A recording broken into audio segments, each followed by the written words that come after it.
Have you ever felt like caregiving slowly took over your life? That every day was about appointments, fears, meds, therapy, logistics, and you forgot to take care of you? Well, today's video is deeply personal. It's about how I lost parts of myself in caregiving and how I eventually found my way back. Hi, caregivers. I'm Michelle, and welcome back to Caregiver the Health Boss. This channel is about real life caregiving, not just giving care, but balancing your whole life while doing it. So today we're going to talk about something that I see so many caregivers struggle with, which is losing yourself while caregiving for someone that you love and how to find you again. I know I've struggled with it. I figured that this was an important topic to talk about. Caregiving became everything, and my whole life was just kind of turned upside down. When Jaerah was 4, so she came down with a stomach virus. The virus turned into months of testing, eventually a cancer diagnosis, and at the time, I wasn't thinking about myself. I was just trying to keep my little girl alive. But I wasn't eating well. The hospital food wasn't good. Uber Eats wasn't really an option back then. McDonald's was on the bottom floor of the hospital, and it was my saving grace. So that's where I ate. Suddenly, weeks became months, and my body was starting to feel it. But by that time, I didn't even see it because I was so busy focused on trying to save her. The moment I realized that something had to change was with Justin. I didn't even realize that I was neglecting myself this time either. Until one day I was at work and something literally popped. I heard something across the office. I went to go check it out, and on the floor, or going around and around in a circle, was my button.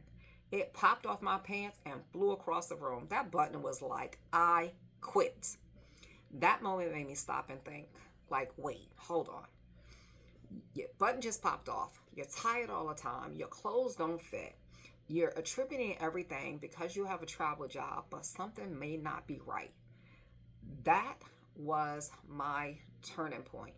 Between that and can't get up the stairs and need an oxygen mask, by the time I climbed 14 steps, I know it was 14 because I counted down every day. By the time I would get on the bed, I would just flop on the bed and just like say a prayer to God that thank God I just made it up the stairs, because it was just a lot.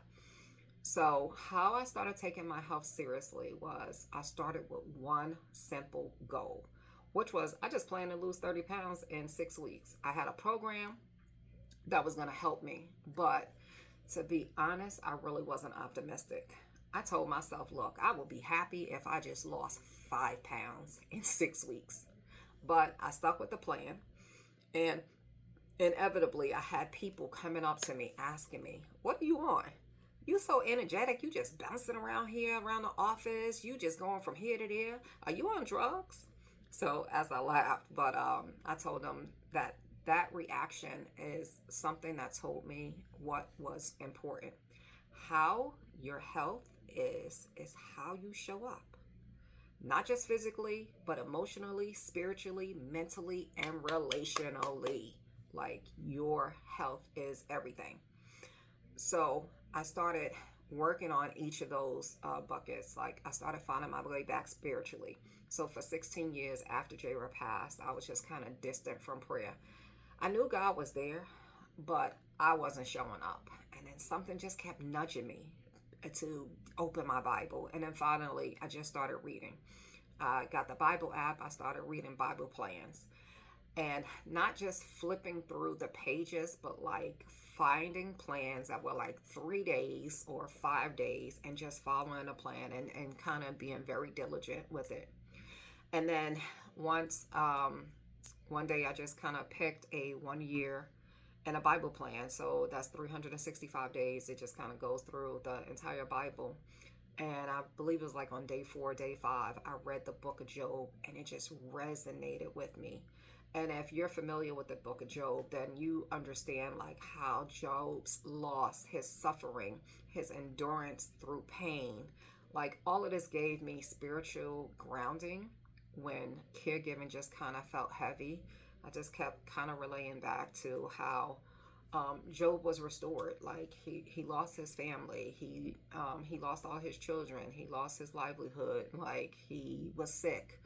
Um, but in the end, God restored him. So I just kind of held on to God is a redeemer. Like he will get me right, and I just kind of held on to that. So one of the other things aside from doing that, um, my mental health was critical as well. So caregiving takes so much mental energy from us, but nobody ever talks about the need for breaks. So one of the game changers I started doing was I started taking mind breaks. I would tell Justin, look, I'm on a mind break. I would turn the TV on to something that he loved that would keep him engaged. And I would tell him, son, I'm going to be right back.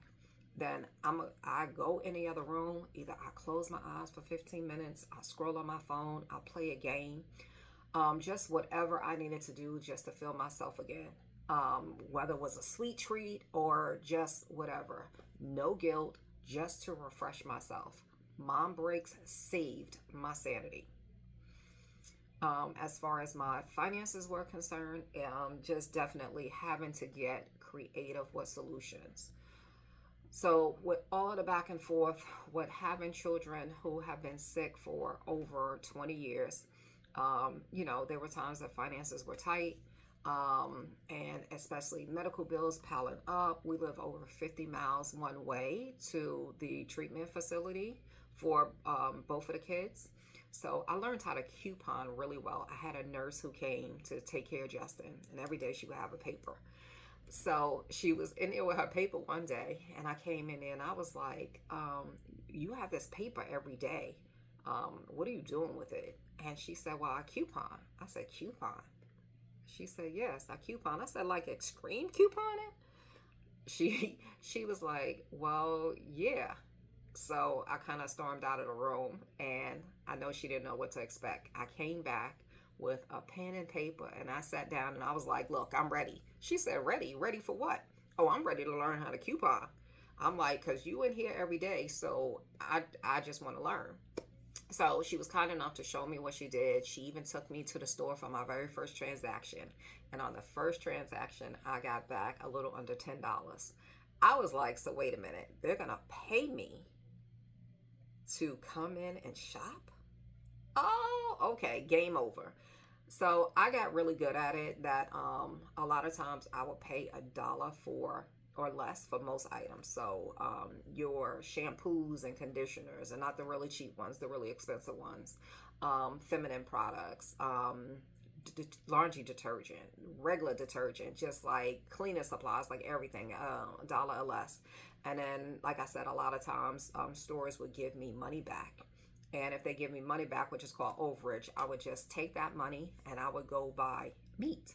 I would buy ribeye or something to that effect, just other things that we needed. Or sometimes I would just stack the gift cards up and then buy something or do shopping at one time and just get a bunch of stuff that we needed. So in any event, caregiving is demanding and requires creativity, not just in medicine, but in money too. So again, I got really, really good at it. So good that I even I went to the job and taught them how to coupon as well. Caregiving also had an impact on my relationships. So my first marriage ended in divorce. When I look back now, I see the weight of caregiving and stress and emotional fatigue that affected us. So I took all of that I learned that happened in my first marriage, applied it to my second marriage, and then just with marriage, work, and children. Caregiver affects every aspect of your life, but you can find balance if you make space for it. So one of the things that I wish someone would have told me earlier, I wish someone would have told me when I was younger. Again, this is like 20 years ago when it started, over 20 years ago. Get into support groups. Get into them early. It is so helpful to know that you're not the only one who feels overwhelmed. A lot of parents share things that they've learned and resources and tools and just a lot of different things that can just kind of help make life easier. Another thing, it's okay to take mom breaks. It is okay to take a break, because you need to know that your health matters too. It's crazy, like when you get on a plane and they tell you put your mask on first before you help someone else. Well, that's the reason why. In order to be in this for the long haul, you have got to not, I'm not saying always put yourself first, but you have to know that your health matters too, and that you can still have a life that's worth living. Support groups helped me see that I wasn't on an island by myself, and it changed everything for me. So, one message that I want to leave you, caregivers who are watching: if you feel like you're disappearing under caregiving, I see you. You deserve a life that you love, that you joy, that life that you love, right? You deserve life, love, joy, health, and your own identity too. So, I want to hear from you. What made you realize that you needed to take care of you? What small breaks or plans have you leaned into and that have helped the most? So, comment below. Your story matters. Someone else needs to hear it too. Don't forget to like, share, and subscribe for more real caregiving support. Caregiving doesn't mean losing yourself. It just means learning how to show up for others while showing up for you. You are strong, you are worthy, and your well-being matters too. All right, caregivers, until next time.